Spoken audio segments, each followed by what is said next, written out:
Sa isang liblib na baryo na napapalibutan ng luntiang kabundukan, namumuhay si Elias, isang batang magsasakang kilala sa kanyang kasipagan at kababaang loob. Sa kabila ng kanyang pagsusumikap, kapos pa rin siya sa buhay, isang hamak na magbubukid na halos wala nang makain. Ngunit sa kanyang puso, may nagliliyab na pagmamahal para kay Amara, isang magandang dilag na anak ng pinakamayamang pamilya sa kanilang lugar. Si Amara ay parang diwata, maganda, mabait, at marunong tumanaw ng utang na loob. Ngunit ang kanilang pagmamahalan ay lihim, sapagkat ang mga magulang ni Amara, sina Don Enrique at Donna Carmen, ay mapagmataas. Para sa kanila, si Elias ay walang saysay, isang mahirap na hindi karapat-dapat mahalin ng kanilang anak. Hindi mo maibibigay ang pangarap na buhay para sa aming anak, madalas sabihin ni Don Enrique kay Elias. Ngunit kahit laging minamaliit at tinutuligsa, si Elias ay hindi natinag. Pinanghawakan niya ang kanyang pangarap na balang araw, sila ni Amara ay magiging malaya. Isang gabi, habang si Elias ay nag-aararo ng lupa sa ilalim ng liwanag ng buwan, may nakita siyang kakaiba, isang matandang duwende na sugatan at nanghihina. Nilapitan niya ito, nilinis ang sugat, at binigyan ng pagkain. Walang pag-aalinlangan niyang tinulungan ang matanda, kahit siya mismo ay kapos sa lahat. Nagpasalamat ang duwende at nagpakilala bilang si Gimo, isang mahiwagang nilalang na naglalakbay. Elias, wika ni Gimo, dahil sa iyong kabutihan, hindi kita malilimutan. May gantimpala akong ibibigay sa iyo. Sa isang iglap, naglaho ang duwende, iniwan si Elias na nagtataka, at nag-isip kung totoo ba ang lahat.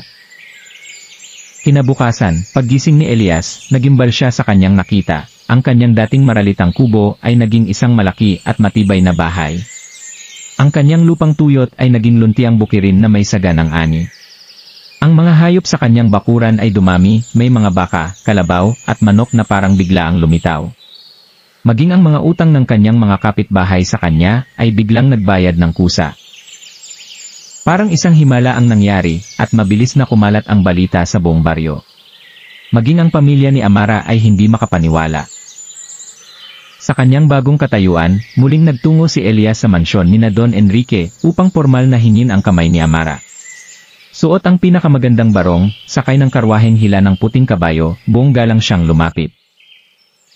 Ngunit sa halip na magyabang, nagpakumbaba siya.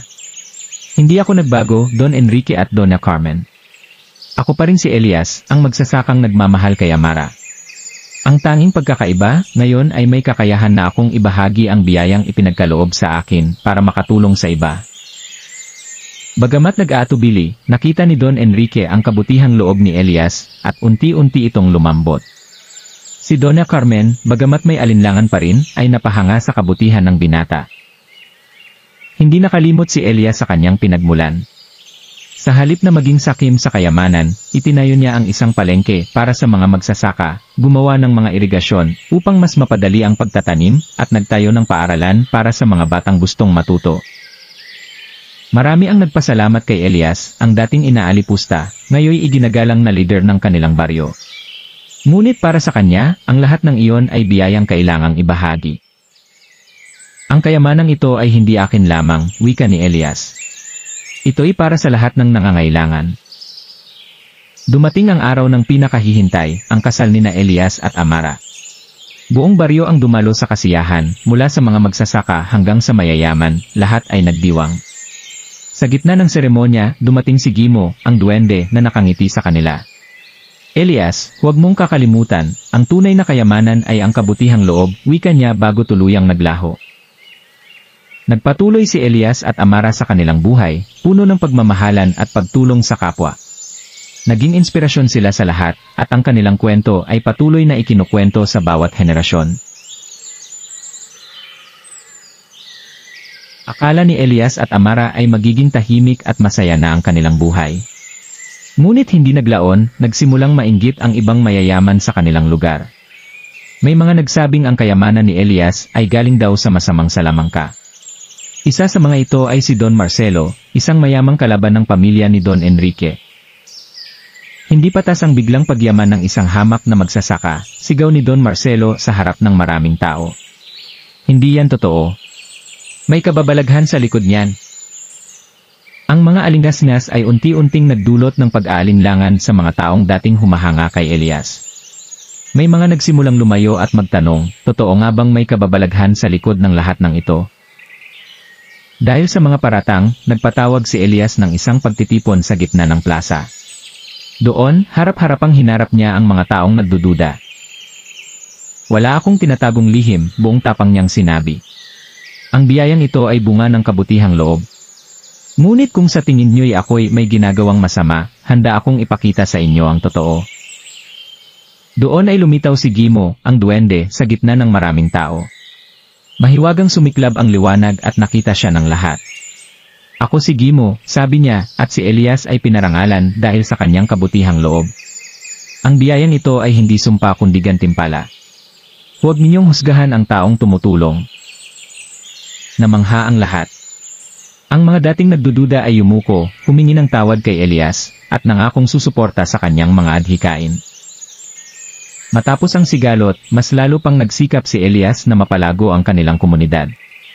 Nagtayo siya ng bagong ospital para sa mga may sakit, at nagbigay ng libreng gamutan para sa mahihirap. Nagpatayo rin siya ng mga bagong paaralan at naglaan ng pondo para sa mga iskolar. Isang araw, nilapitan siya ni Don Enrique, ang dating tumutol sa kanya, at mahina itong ngumiti. Elias, salamat at pinatunayan mong mali kami. Isa kang tunay na lalaki, hindi dahil sa yaman, kundi sa puso. Niyakap siya ni Amara, at sa kanilang mga mata ay nagniningning ang pag-asa para sa mas maliwanag na kinabukasan. Lumipas ang maraming taon. Tumanda sina Elias at Amara, ngunit ang kanilang pagmamahal at malasakit sa kapwa ay nanatili.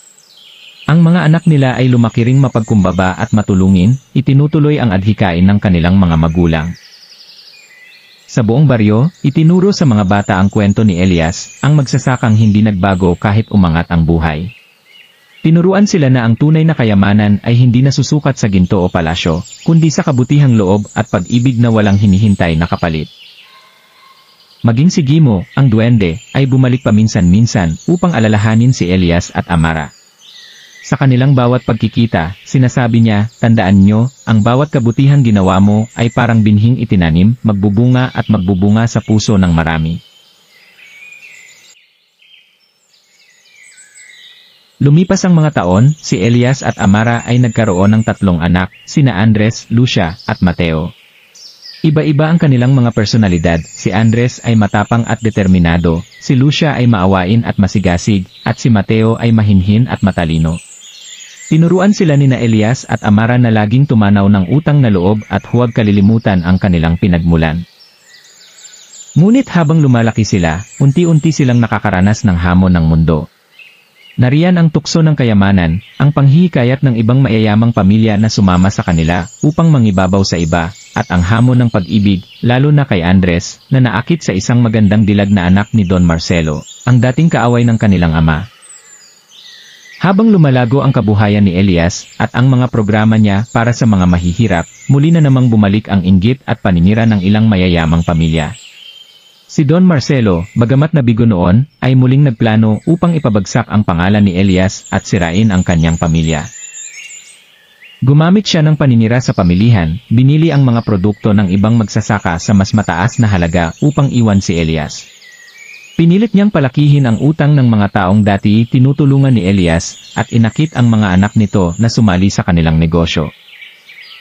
Mga anak, kailangan nating magtulungan, ani Elias sa isang gabi ng pagkakaupo sa kanilang hapag.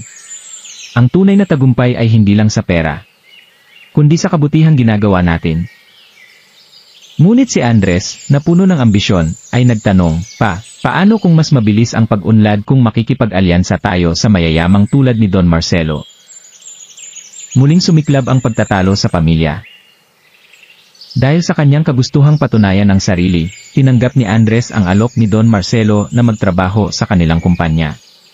Doon, nakita niya ang kakaibang sistema. Ang mga mahihirap na magsasaka ay niloloko at binibigyan ng mababang bayad, samantalang ang mga mayayaman ay nagpapasasa sa yaman. Habang tumatagal, nanlumo si Andres. Naalala niya ang aral ng kanyang ama na ang yaman ay para ibahagi, hindi para gawing pang-api. Isang gabi, hindi niya napigilang umiyak sa pag-amin sa kanyang ama. Nagkamali ako. Hinayaan kong lamunin ako ng ambisyon. Patawarin mo ako. Ngumiti si Elias at niyakap ang anak. Hindi huli ang lahat, anak. Ang mahalaga, bumalik ka. Sa tulong ni Andres, ibinunyag nila ang mga katiwalian ni Don Marcelo. Nagkaisa ang mga magsasaka at ang buong komunidad upang labanan ang mga pang-aapi. Sa isang malaking pagtitipon, buong tapang na hinarap ni Elias si Don Marcelo. Hindi na kami papayag na gamitin niyo ang kapangyarihan at kayamanan para apihin ang mahihirap. Panahon na para magbago. Muling bumaliktad ang kapalaran, si Don Marcelo ay napilitang umalis sa kanilang bayan, habang si Elias at ang kanyang pamilya ay muling pinarangalan ng buong komunidad. Sa kanilang pagtanda, sina Elias at Amara ay tinuturing na haligi ng kanilang komunidad. Ang kanilang kwento ay itinuturo sa mga eskwelahan, at ang mga anak nila ay nagpatuloy sa kanilang mga nasimulang proyekto, isang ospital para sa mga mahihirap, paaralan para sa mga batang nangangarap, at palengke para sa mga lokal na magsasaka.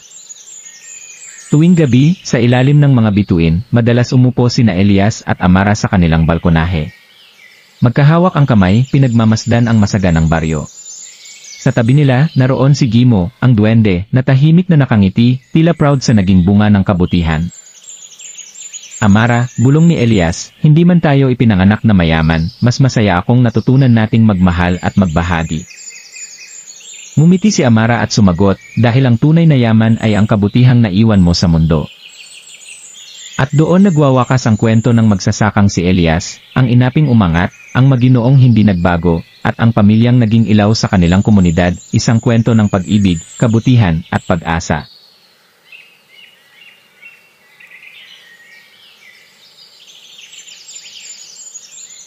Lumipas ang ilang dekada, tumanda sina Elias at Amara, at ang kanilang mga anak ay nagpatuloy sa magandang simulain na kanilang itinanim.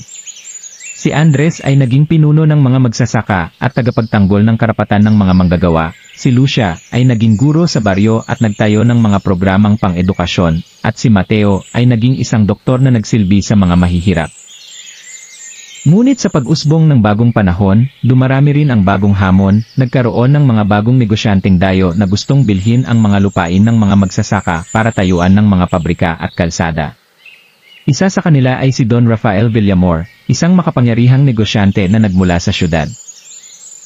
Nagpunta si Don Rafael sa baryo na tila isang hari, bitbit ang mga alok na milyon-milyong piso kapalit ng mga lupain. Maraming magsasaka ang nahikayat, ngunit tumutol ang pamilya ni Elias.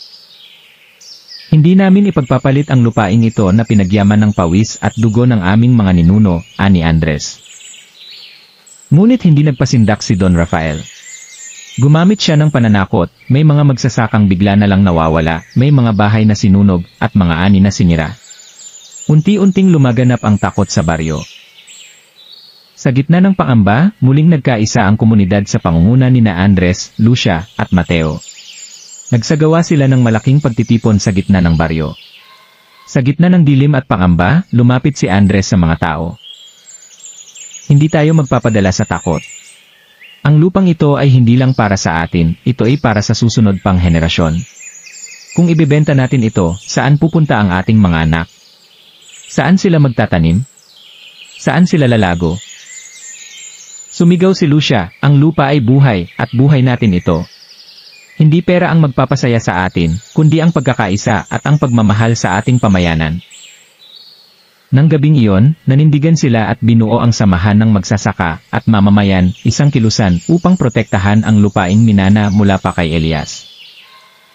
Sa gitna ng laban, dumating ang isang kakaibang pangyayari, isang gabi, habang nagdarasal ang mga magsasaka para sa proteksyon, biglang lumiwanag ang kanilang bukirin.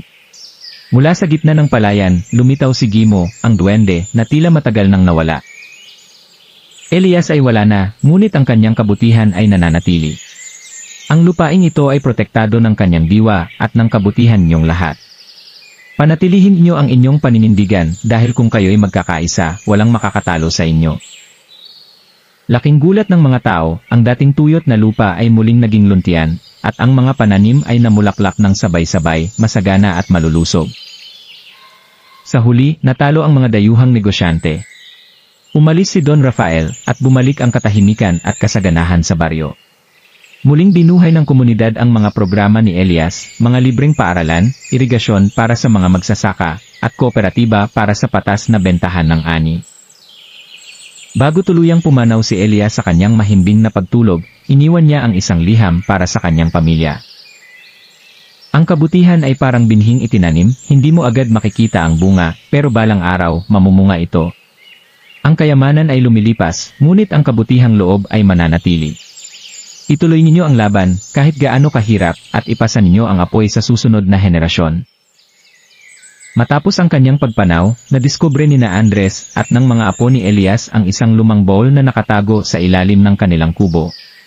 Sa loob nito ay may mga lumang sulat, alaala, at simpleng mapa, isang mapa na naglalaman ng lokasyon ng isang lihim na taniman ng mga halamang gamot at butil na itinanim ni Elias noon pa. Hindi lang siya nagtanim para sa sarili, ani Andres habang naglalakad sa lugar na tinutukoy sa mapa. Nag-iwan siya ng yaman para sa buong bayan, isang yaman na hindi lang ginto, kundi pagkain at gamot para sa lahat. Muling nagkaisa ang buong komunidad upang itanim at alagaan ang mga halamang iniwan ni Elias, at sa tuwing inaani ito, tinatawag nila itong ani ng kabutihan. Sa mga darating na taon, naging kwento na ang buhay ni Elias sa bawat bata sa baryo. Naitala ito sa mga aklat, itinuturo sa mga paaralan, at ginugunita tuwing anihan. Ang kanilang baryo ay nakilala sa buong bansa bilang Baryo Elias, isang komunidad ng mga tao na hindi iniwan ang kabutihan kahit sa gitna ng kahirapan at tukso. At sa bawat sulok ng baryo, nakaukit sa mga pader at mga gusali ang simpleng mensahe. Ang kabutihan ay kayamanang hindi nauubos, ipasa mo ito. Ilang taon matapos ang pagpanaw ni Elias, isang gabi, na naginip ang kanyang apo na si Daniel, ang panganay na anak ni Andres. Sa kanyang panaginip, nakita niya si Lolo Elias na nakaupo sa ilalim ng isang matandang punong balete. Daniel, wika ni Elias, ang lupaing ito ay hindi lang para sa pagtatanim ng palay at mais. May mga mas malalalim pang kayamanang nakatago, ang ginto ng kalikasan. Alagaan mo ang mga ilog, ang kagubatan, at ang hangin. Iyon ang tunay na kayamanan. Pagkagising, ibinahagi ni Daniel ang kanyang panaginip sa pamilya, at napagpasyahan nilang simulan ang bagong proyekto, pangalagaan ang kalikasan at turuan ang mga kabataan ng tamang pangangalaga sa kapaligiran. Dumating ang bagong hamon, ang mga bagong negosyo mula sa syudad ay gustong magtayo ng minahan sa gilid ng bundok at planta ng kemikal malapit sa ilog ng baryo. Nag-alok sila ng malaking salapi, scholarships para sa kabataan, at mga bagong kalsada. Nahati ang komunidad, may mga kabataan, at ilang magsasaka na napalapit sa alok, sabik sa kinang ng modernong mundo, habang sina Daniel, Lucia Lir, at Mateo de ay matatag na tumutol. Hindi pera ang magpapanatili ng ganda ng baryo natin, ani Daniel. Kapag nawala ang lupa at kalikasan, wala na tayong uwian. Sa tulong ng mga matatandang nag-alaga ng alaala ni Elias, naglunsad sila ng malawakang pagtutol, mga rally, petisyon, at programa sa edukasyon para ipaliwanag sa mga tao ang epekto ng mina at planta. Habang tumatagal, nagsimulang magising ang kamalayan ng mga kabataan. Si Sofia, isang dalagitang apo ni Lucia, ay naglunsad ng environmental movement na tinawag nilang Luncheon para sa kinabukasan.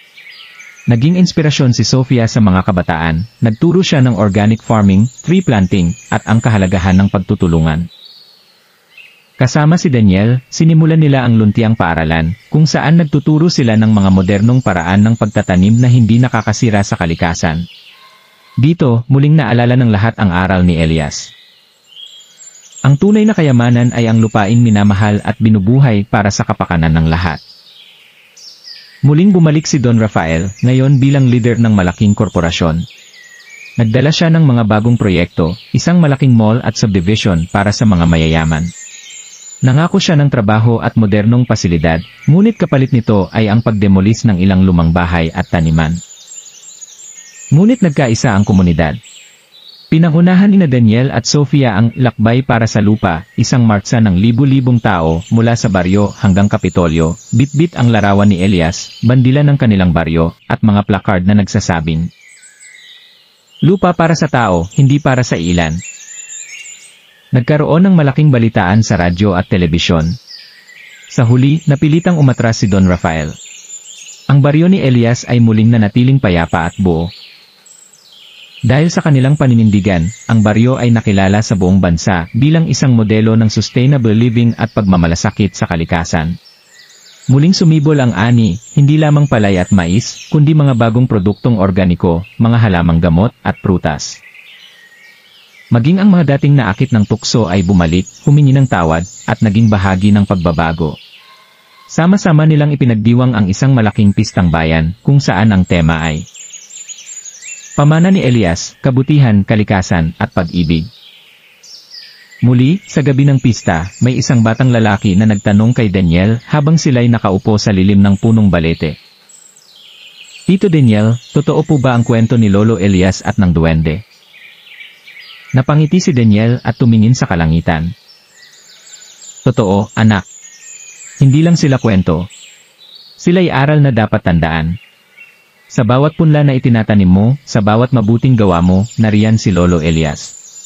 Buhay siya sa ating diwa, at balang araw, ikaw rin ay magiging Elias sa buhay ng iba.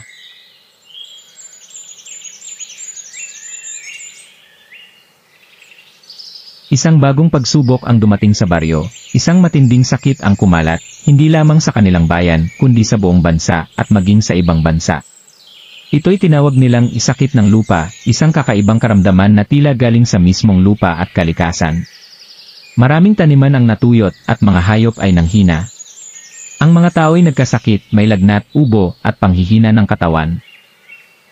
Nabalot ng takot ang buong komunidad. May mga umalis, habang ang iba na may nawalan ng pag-asa. Ngunit sina Daniel at Sofia ay hindi sumuko. Hindi tayo pwedeng sumuko, ani Sofia. Ito ang oras na ipaglaban natin ang kalikasan at ang ating komunidad, higit pa sa dati.